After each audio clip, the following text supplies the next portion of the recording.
ఏపీలో మున్సిపల్ కార్మికుల సమ్మె 16వ రోజుకు చేరింది. వివిధ రూపాల్లో ప్రభుత్వానికి వారు నిరసన తెలుపుతున్నారు. సమ్మెతో ఎక్కడికక్కడ చెత్త పేరుకుపోయింది. తమ న్యాయమైన డిమాండ్లను పరిష్కరించే వరకు సమ్మె విరమించబోము అంటున్నారు మున్సిపల్ కార్మికులు. మరింత సమాచారాన్ని మా ప్రతినిధి విజయవాడ నుంచి లీలా అందిస్తారు.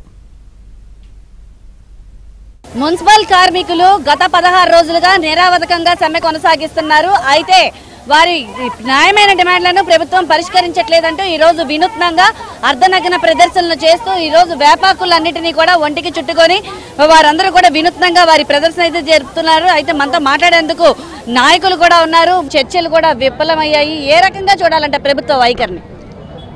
ప్రభుత్వం దొండపోతు మీద వాన గుడిచినటువంటి చందంగా ఉంది. నిమ్మకి నీరెత్తినట్టుగా వ్యవహరిస్తూ ఉంది. మేము పర్మినెంట్ చేయమనమని చెప్పని మున్సిపల్ కార్మికుడు అడగల. అదే కాదు, అసెంబ్లీలో చంద్రబాబు నాయుడు నువ్వు గనక అమలు జరపకపోతే, పర్మినెంట్ చేయకపోతే, కనీస వేతనం అమలు జరపకపోతే సంవత్సరంలో నేను వస్తా, నాకు జరిపే అవకాశం ఇస్తావా, లేదు నువ్వు జరుపుతావా అని చెప్పని, పెంచుతావా అని చెప్పని అడిగినటువంటి పెద్ద మనిషివే. గుర్తు మర్చిపోయావా? ఆడి తప్పావా? మడ తిప్పావా? మాట తప్పావా? ఏంటి దీనికి కారణం అని చెప్పనేటువంటి అడుగుతున్నాం. ఎందుకు నీకు మున్సిపల్ కార్మికుల మీద పగ, ద్వేషం ఎందుకు వస్తా ఉందని చెప్పని అడుగుతున్నాం. ఇంతమంది ₹1,00,000 రుణం ఏమైపోయింది? అందుకనే మేము కోరుతా ఉంది, న్యాయసమ్మతమైనటువంటి డిమాండ్స్ మేము కోరుతా ఉన్నాం. 1 26,000 కనీస వేతనం, 2 పర్మనెంట్, నువ్వు చెప్పిన మాటే, నువ్వు పర్మనెంట్. మూడోది సంక్షేమ పథకాలందరికీ అమలు జరపటం. నవరత్నాలని చెప్పనే పేరుతో నీకు ఇష్టమైనటువంటి నీ అనుగు మిత్రులకి అందరికీ అమలు జరుపుకునేటువంటి దానికి ప్రయత్నం చేయటం కాదు. మున్సిపల్ కార్మికులు దాదాపుగా రాష్ట్ర వ్యాప్తంగా 46,000 మంది ఉన్నారు.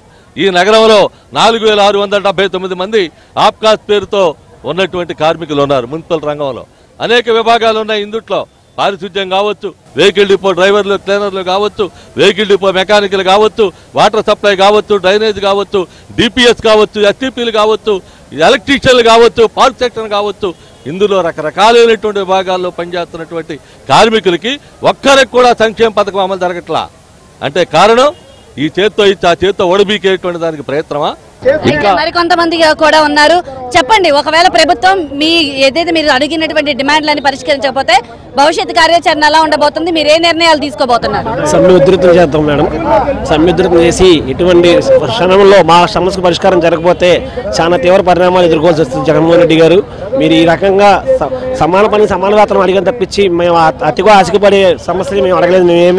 మేము అడిగింది మా కడుపు ఆకలి బాధ తప్పించి మిమ్మల్ని ఏమి పర్మనెంట్ చేయమని అన్నాం తప్పించి మేమేమి జీతాలు పెంచుకోమని మేము అడగలేదు. మిమ్మల్ని అమ్మ జీతాలు పెంచండి అయ్యా బాబు జగన్మోహన్ రెడ్డి, జీతాలు పెంచమని అడిగిన తప్పించి నిన్ను ఆశ అతికిమించి ఏమి అడగలేదు. మేము అడిగింది ఏంటంటే సమాన 26,000 రూపాయలు అయ్యా బాబు జగన్మోహన్ రెడ్డి, నువ్వు ఇచ్చి హామీ ఇవ్వమంటున్నావు, పర్మనెంట్ చేస్తాను, నేను ప్రభుత్వం రాగానే అమలు చేస్తానని చెప్పి అన్నావు. ఏమైపోయింది జగన్మోహన్ రెడ్డి? ఇప్పటికి ఎక్కడికి ఏమైపోయి ఉన్నావా సచ్చేవా అర్థం కాని పరిస్థితులు ఉన్నాం. ఆడపిల్లలతో ఉన్నాం, 2 ఆడపిల్లలు. మాకు పరిస్థితి ఎలా ఉంది, ఎలా గడగాలని పరిస్థితులు ఉన్నాం. మేము మా సమాన వేతనం వాళ్ళని కోరుకుంటున్నాం మేడం. చెప్పండి, ఎలాంటి అంటే ప్రభుత్వ వైఖరి మొండి వైఖరి ఉంది. మీరు కలెక్టరేట్లు ముట్టడించినా, ఇలా ధర్నాలు చేసినా ప్రభుత్వం ఏమాత్రం కూడా ఇది చేయట్లా. ఎలా చూడాలంటే ప్రభుత్వ వైఖరి? అతను ఇచ్చిన మాటకే మేము కట్టుబడి ఉన్నాము. జీతం పెంచుతానని గెలిచిన కాడి నుంచి ఇప్పటి వరకు మేము అనేక రూపాయల కాగితాలు ఇచ్చాము, కలెక్టర్ ముట్టడి చేసాము. సంవత్సరానికి ఒకసారి మేము ఒక సమ్మె చేసాము, పిటిషన్ ఇచ్చాము. కనుక అతను ఒక్క మెట్టు కూడా దిగి రావట్లేదు.